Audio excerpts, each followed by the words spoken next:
Hello everyone, how are you doing? This is MD Tech here with another quick tutorial. In today's tutorial, I'm going to show you guys how to move your downloads folder location on your Windows 11 computer. So this should be a pretty straightforward process, guys, and without further ado, let's go ahead and jump straight into it.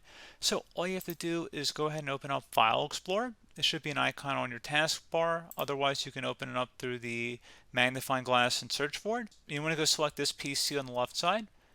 Go ahead and right click on the downloads folder and you want to select properties.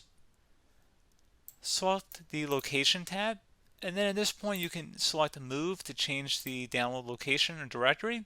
So select whatever folder you wanted to download to at this point going forward. You may want to just set it to a different folder on some external drive.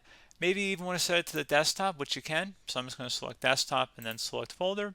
So anything I download from here on out, if I select apply and OK, will go to the desktop, and it will show you one little pop-up before you confirm the old location and the new file location. And they do recommend you move all your files so that programs needing to access the folder content can do so. So go ahead and select yes again, and then give it a moment here. And it's moving everything out of the downloads folder and moving it to our desktop, and then select OK. So pretty straightforward process there, guys. I do hope that I was able to help you out, and I do look forward to catching you all in the next tutorial. Goodbye.